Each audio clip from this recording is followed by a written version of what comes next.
네, 오늘은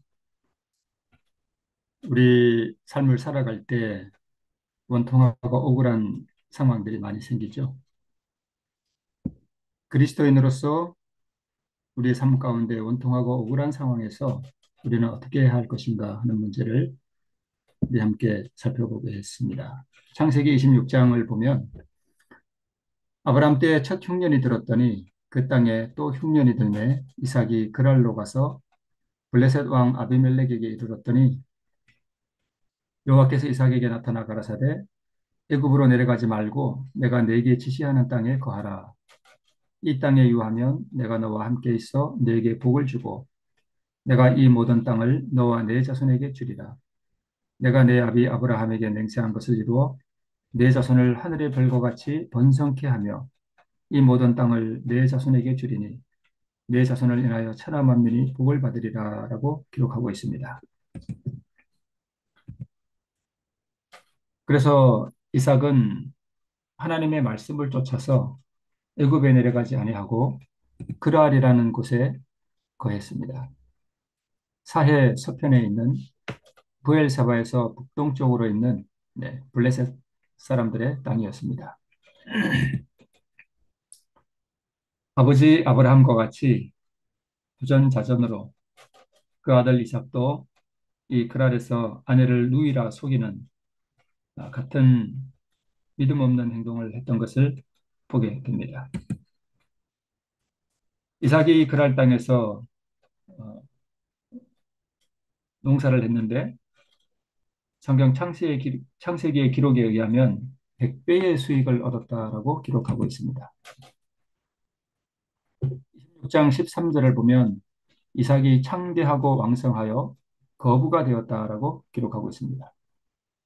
이 모습을 본 그랄 사람들의 질투가 또 성경에 기록되어 있습니다. 양과 소가 떼를 이루고 노복이 심이 많으므로 블레셋 사람이 그를 시기하여 그 아비 아브라함 때에 그 아비의 종들이 판 모든 우물을 막고 흙으로 메웠다라고 기록하고 있고 또 아비멜렉이 이삭에게 이르되 내가 우리보다 크게 강성한즉 우리를 떠나가라라고 하면서 이삭과 그 가솔들을 쫓아버렸습니다.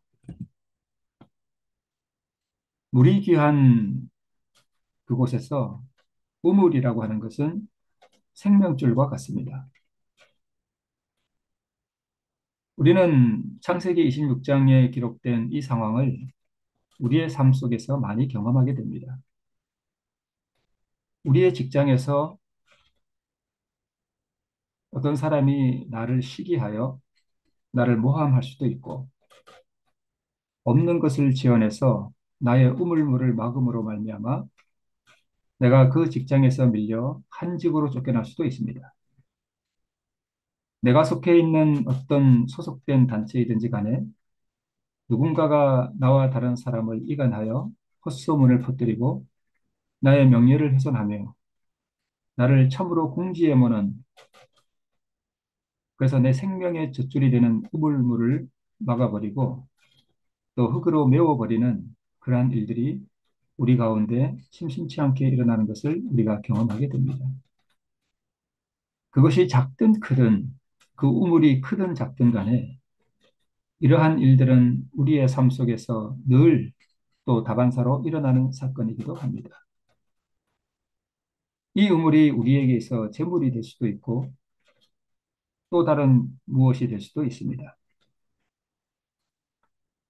이러한 상황이 우리에게 일어나서 누군가가 우리의 우물을 막고 또 그것을 흙으로 메움으로 참으로 내가 살아가는데 기묘한 어떤 것을 끊어버릴 때에 우리의 마음 속에서 일어나는 그것이 무엇인지를 우리는 잘 알고 있습니다.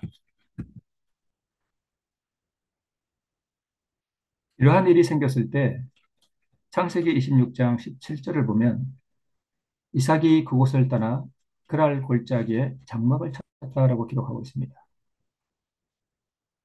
그랄 사람들이 이삭을 쫓아내자 그리고 그의 아비의 한 우물을 막고 흙으로 메운 다음 쫓아낼 때에 이삭이 그 가솔들을 데리고 동쪽으로 이동하여 같은 그랄이기는 하지만 동편 골짜기에 장막을 친 것으로 보입니다. 우선 이 17절의 말씀을 보면 이삭이 그랄 사람들과 투쟁했다는 기록은 없습니다. 그리고 이삭의 종들이 골짜기에 우물을 파서 샘 근원을 얻었다라고 19절에 기록하고 있습니다. 그때 그랄 목자들이 이삭의 목자와 다투었다라고 기록하고 있습니다. 이삭이 직접 나서서 다투거나 한 기록은 없습니다. 그들의 목자들끼리 다투었음을 성경이 기록하고 있습니다. 그랄 목자들이 와서 이 물은 우리의 것이라라고 했다라는 기록이 20절에 기록되어 있습니다. 그랄에서 한번 그 아버지 아브라함의 판 우물을 막고 흙으로 메워서 동쪽으로 이동하여 새로운 우물을 팠지만 그들이 와서 그 우물조차도 우리의 것이라고 소송을 건 것입니다. 이때 이삭은 또 그들과 다투었다는 기록은 없고 다른 우물을 팠다라고 기록하고 있습니다.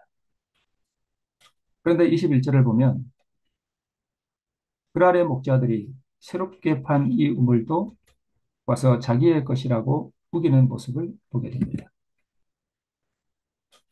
이삭은 그 우물을 놓고 그들과 다투지 않았습니다. 그들에게 있어서 우물이라고 하는 것은 생명줄과 같습니다. 26장 22절을 보면 이삭이 거기서 옮겨 다른 우물을 팠다라고 기록하고 있고 그러자 그들이 다투지 아니하였다라고 기록하고 있습니다. 아마 블레셋 사람의 땅에서 벗어난 것으로 보입니다. 그리고 그곳 이름을 그 샘 이름을 르호봇이라고 지었다라고 성경이 기록하고 있습니다. 레호보트 이 이름은 넓은 공간이라는 뜻입니다. 그래서 26장 22절에 그 이름을 르호봇이라 하여 가로되 이제는 여호와께서 우리의 장소를 넓게 하셨으니 이 땅에서 우리가 번성하리로다 라고 기록하고 있습니다.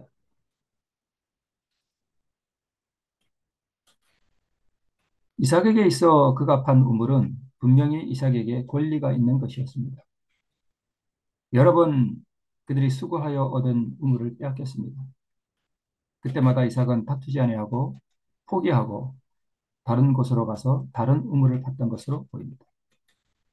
마침내 하나님께서 이삭에게 복을 주셔서 또 다른 샘을 주셨고 그곳을 르호봇이라고 한 것으로 보아서 하나님께서 이삭에게 넓은 그들이 살아갈 번성할 곳을 주셨음을 알 수 있습니다. 물이 부족한 땅에서 우물을 빼앗기는 것이 무엇인지 물이 흔한 동방에서 우리나라에서는 잘 모를 수도 있습니다. 이삭은 그 아비의 판 우물을 막고 흙으로 메움을 당하고 쫓겨났습니다. 또 그랄 골짜기의 우물을 빼앗겼고 또 다른 우물도 빼앗겼습니다. 세 번째 우물을 팠을 때 다툼이 멈추었습니다. 르호봇 24절에 보면 그 밤에 여호와께서 그에게 나타나 가라사대 나는 내 아비 아브라함의 하나님이니 두려워 말라. 내 종 아브라함을 위하여 내가 너와 함께 있어 내게 복을 주어 내 자손으로 번성케 하리라 하는 약속을 주셨습니다. 마태복음 5장 5절을 보면 온유한 자는 복이 있나니 저희가 땅을 기업으로 받을 것이라 라고 하나님께서 약속해 주셨습니다. 우리는 이 우물 사건을 보면서 이삭이 얼마나 온유한 사람이며 그가 얼마나 그리스도인다운 아름다운 성품을 보여주는지를 알 수 있습니다. 마침내 그는 르호봇이라고 하는 넓은 땅이라고 하는 곳을 얻었습니다. 하나님의 약속은 시간과 공간을 떠나서 하나로 되어 있는 것을 알 수 있습니다. 이삭은 참으로 온유한 사람이었습니다. 온유한 자, 본능과 충동과 격동 등의 감정을 제어할 수 있는 훈련된 인격자입니다. 본능, 이것은 물려받은 본성이고 충동과 격동은 외부의 자극이 내부의 본성을 일깨우는 것을 말합니다. 우리 스스로는 이것들을 제어할 수 없습니다.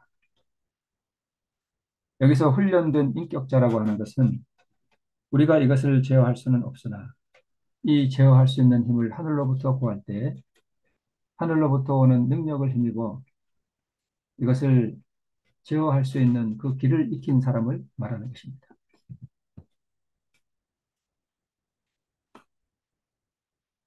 거라사의 광인을 보면 그는 여러 번 고랑과 쇠사슬에 매였어도 쇠사슬을 끊고 고랑을 깨뜨렸다라고 성경이 기록하고 있고 그리하여 아무도 저를 제어할 힘이 없었다라고 기록하고 있습니다.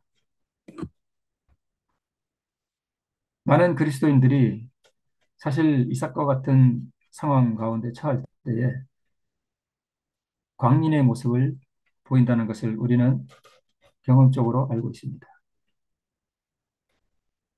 많은 사람들이 그리스도인이라 하지만 그들 안에 있는 본성과 충동을 억제하고 제어할 수 있는 그 제어하는 힘이 없다는 사실을 우리는 많이 목도하게 됩니다.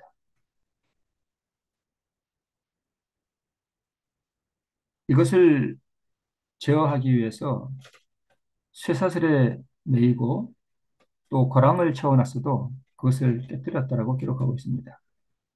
여기에 나오는 쇠사슬과 거랑은 자기 의지를 말합니다. 흔히 우리가 나쁜 습관을 끊기 위해서 스스로 자기에게 쇠사슬을 매이고 또 거랑을 스스로에게 채우지만 그것이 얼마 못 간다는 것을 우리는 또 경험으로 알고 있습니다. 내가 이러지 말아야지. 그리고 스스로를 제어하지만 우리는 또는 많은 그리스도인들이 반복되는 죄악 가운데 살아가는 것을 보게 됩니다. 말씀드렸듯이 온유한 자는 본능과 충동 그리고 격동 등의 감정을 제어할 수 있는 훈련된 인격자입니다. 한 영감의 글에는 그리스도와 고난의 학교에 함께 앉은 사람들은 거룩한 교사에게서 온유를 배우게 될 것이다 라고 기록하고 있습니다. 신약성경 히브리어 역본에 보면 이 온유가 히브리 말로 아니라고 합니다. 이것은 가난하고 또 온유한 자와 같은 단어입니다. 가난한 자가 또 온유한 자가 바로 히브리 성경의 아니라고 번역되어 있습니다. 억압받는 또 괴로움을 당하는 또 비천한 낮은 또 겸손한 그런 뜻이 있습니다. 왜냐하면 온유를 배울 수 있는 시간은 내가 부당한 대우를 받을 때 자신은 비참함 가운데 있으면서도 타인에게는 친절함의 온기를 나눌 수 있을 때 그때 우리는 온유를 배울 수 있기 때문입니다. 우리가 그러할 때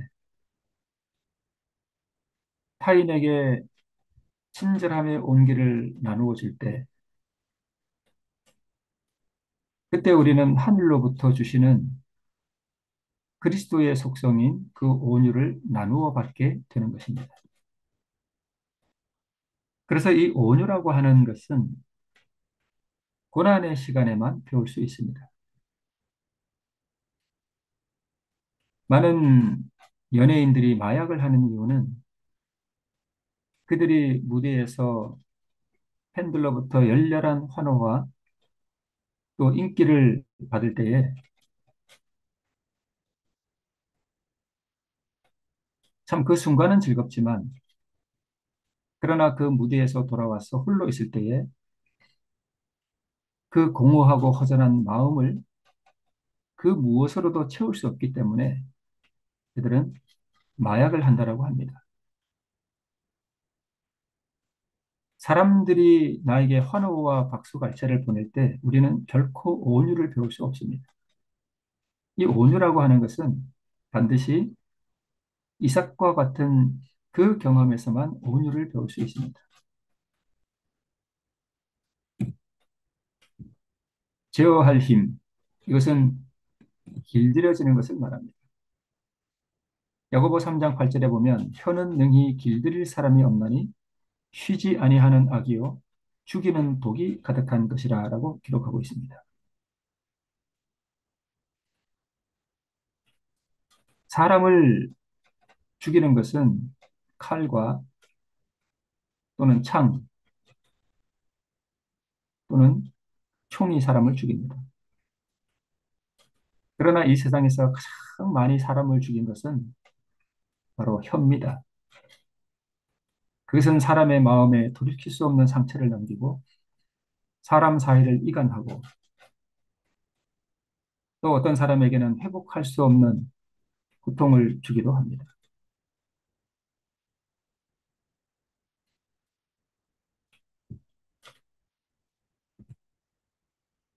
짐승이 길들여지는 것은 권세자의 다스림에 복종하기로 의지가 굴복된 것입니다. 길들여지는 것입니다. 우리가 많이 경험하지만 참으로 혀를 길들인다는 것이 어렵다는 것을 우리는 잘 알고 있습니다. 어떤 현인은 말하기를 노하기를 더디하는 자는 용사보다 낫고 자기의 마음을 다스리는 자는 성을 빼앗는 자보다 낫다라고 기록했습니다. 분노를 발하도록 유혹을 받을 때에 마음의 균형을 보존하는 남녀는 하나님과 하늘의 천사가 볼 때는 일찍이 군대를 지휘하여 승리를 거두었던 가장 유명한 장군보다 더 위대한 사람으로 본다라고 기록하고 있습니다. 오늘 본문에 나오는 이삭이 바로 그런 사람입니다. 이어서 한 유명한 황제가 임종하면서 모든 나의 정복 가운데서 지금 나에게 위안을 주는 유일한 정복이 있는데 그것은 내 자신의 거친 성격을 이겨낸 정복이다라고 말하였다고 합니다.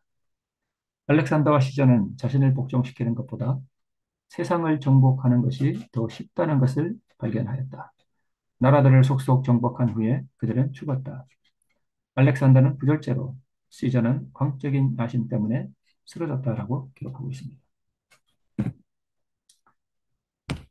이제 그러한 후에 아비멜렉이 그 친구 아후삿과 군대 장관 비골로 더불어 그랄에서부터 이삭에게로 왔다라고 26절에 기록하고 있습니다.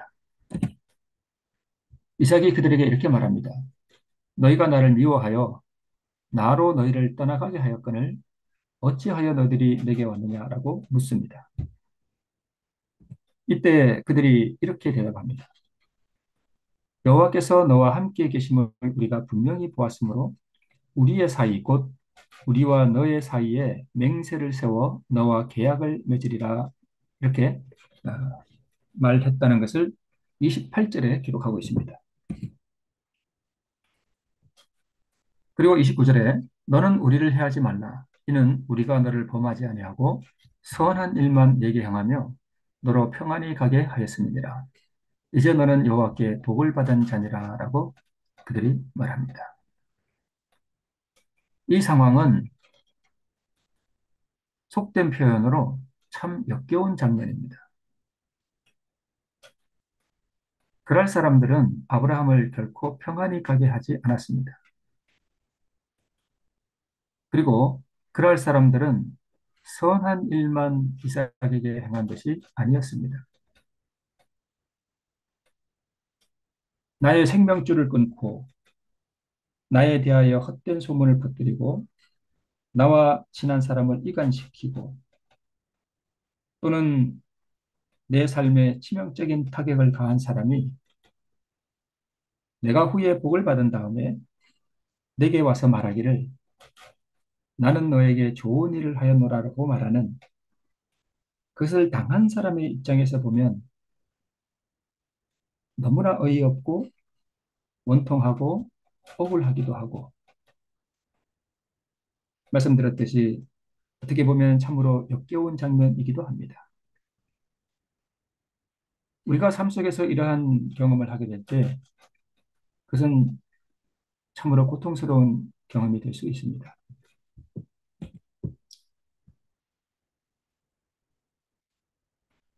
그런데 그 이후에 창세기 26장 32절을 보면 그날에 이삭의 종들이 자기들의 판 우물에 대하여 이삭에게 와서 고하여 가로되 우리가 물을 얻었나이다라고 기록하고 있습니다.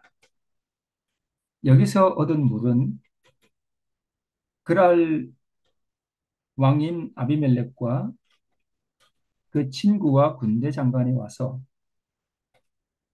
내가 너에게 좋은 일만 하였다라고 말하는 참으로 우리의 속을 뒤집어 놓는 그러한 말을 하고 난 그 이후였습니다. 그런데 이 일이 있기 전에 이삭이 자기의 우물을 빼앗는 사람들과 다투지 아니하고 그들이 우물을 팠을 때에 단을 쌓아 여호와의 이름을 부르고 거기 장막을 쳤더니 그 종들이 거기서도 우물을 팠더라라고 기록하고 있습니다. 세 번 우물을 빼앗기고 세 번 빼앗기지 않는 물을 하나님께로부터 얻었다라는 기록이 창세기 26장에 기록되어 있습니다. 18절, 19절, 21절, 22절에 우물물을 다시 팠으니라고 할 때 이 팠다라는 히브리 말은 하파르라는 단어를 썼습니다. 이 하파르라는 말은 찾다 또는 수색하다라는 뜻을 포함하고 있습니다. 즉, 그들이 물을 찾기 위해서 우물을 파기 위해서 물이 있을 만한 곳을 찾고 수색하는 노고를 했음을 알 수 있습니다. 그런데 25절에 이삭이 그 모든 일 가운데서도 그의 온유함을 드러내고 그들과 다투지 아니한 그 이후에 25절에 그 종들이 거기서도 우물을 팠더라라고 할 때 이 팠다는 말은 다른 단어를 씁니다. 그것은 카라라는 히브리 말을 씁니다. 이것은 찾다 또는 수색하다라는 뜻이 없고 단순히 그냥 파는 행위를 말합니다. 이것은 하나님께서 이삭에게 복을 주셔서 그들이 특별히 물을 찾는 노고를 하지 않았음에도 불구하고 쉽게 셈의 근원을 발견하여 그것을 단순히 파기만 했다라는 것을 암시하고 있습니다. 이삭과 같이 우리의 삶 가운데서 누군가가 나의 우물물을 끊어버릴 때에 참으로 온유함을 드러내면 하나님께서 또 다른 우물을 우리에게 주시는데 그것은 하나님의 복 주심을 따라서 쉽게 얻을 수 있음을 또한 우리에게 교훈하고 있습니다. 그래서 이 그랄의 아비멜렉이 이삭에게 찾아왔을 때에 이렇게 말합니다. 우리의 사이 곧 우리와 너의 사이에 맹세를 세워 너와 계약을 맺으리라 이렇게 말하면서 너는 우리를 해하지 말라라고 기록하고 있습니다. 너는 우리를 해하지 말라 하는 이 말은 이삭이 대단한 경제력과 군사력을 소유하고 있었다는 것을 암시하고 있습니다. 이삭이 그랄 사람들과 다투지 아니하고 온유함을 드러냈을 때 그는 하나님께 복을 받아서 대단한 경제력과 또 그랄 사람들도 넘볼 수 없는 막강한 군사력을 가지고 있었다는 것을 알 수 있습니다. 앞에서 말씀드렸듯이 이는 우리가 너를 범하지 아니하고 선한 일만 내게 행하며 너로 평안히 가게 하였다 하는 어떻게 보면 참 속을 뒤집어 놓는 이 말 가운데서 이삭은 이 구차한 변명조차도 그대로 받아들였습니다. 그리고 그들에게 우호의 잔치를 배설합니다. 구차하고 역겨운 자기 변명을 할 때 우리는 그때 우리 감정이 어떻게 변한다는 것을 잘 알고 있습니다. 이삭은 그들의 그러한 태도조차도 그대로 받아들였습니다. 우호의 만찬을 베푼 후에 그 밤을 같이 보내고 그 다음날 이른 아침에 이삭이 그들을 보내어 주었다라고 기록하고 있습니다. 그리고 그들이 평안히 갔습니다. 상호 불가침 조약을 맺었습니다. 그들과 화해했습니다. 이삭의 아름다운 성품, 그리스도를 표상하는 이삭의 아름다운 성품이 잘 드러나고 있습니다. 이삭은 자기의 우물을 계속해서 빼앗았던 그들과 우호 조약을 맺었습니다.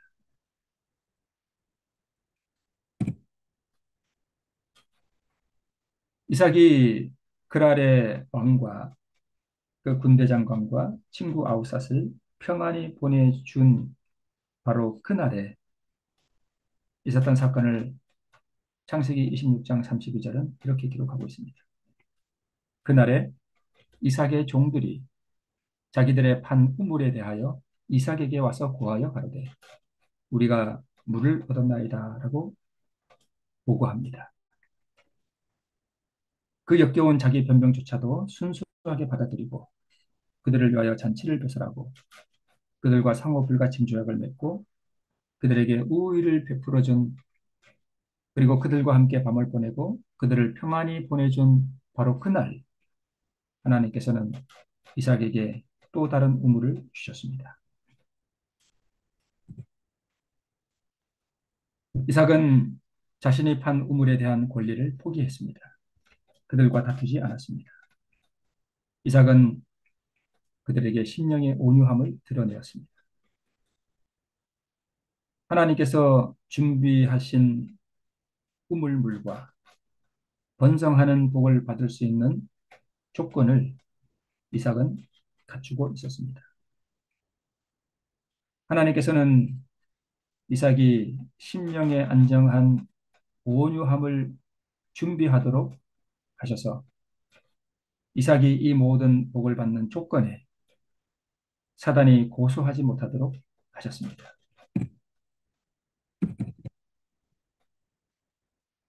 우물이 무엇인가 하면 우물은 그들에게 생명수입니다. 우리에게 굳이 적용해 보자면 이 우물은 하나님의 말씀이고 그 우물에서 솟아나는 물은 그리스도 우리의 의라고 할 수 있습니다. 의는 하나님의 빛과 생명입니다.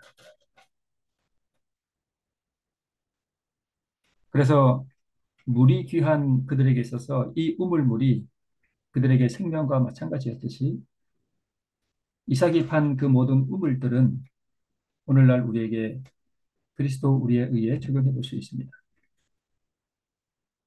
이사야 50장 6절에 그리스도의 이 온유함을 묘사하기를 이렇게 말씀하고 있습니다. 나를 때리는 자들에게 내 등을 맡기며 나의 수염을 뽑는 자들에게 나의 뺨을 맡기며 수욕과 침뱉음을 피하려고 내 얼굴을 가리우지 아니하였다라고 기록하고 있습니다.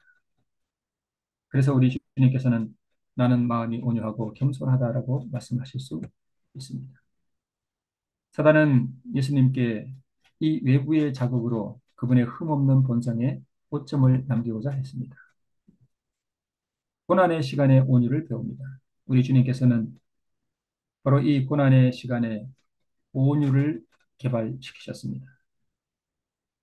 그리고 예수님이 가진 바 그 온유의 성품은 이 고난의 시간에 빛을 발하고 밖으로 드러났습니다.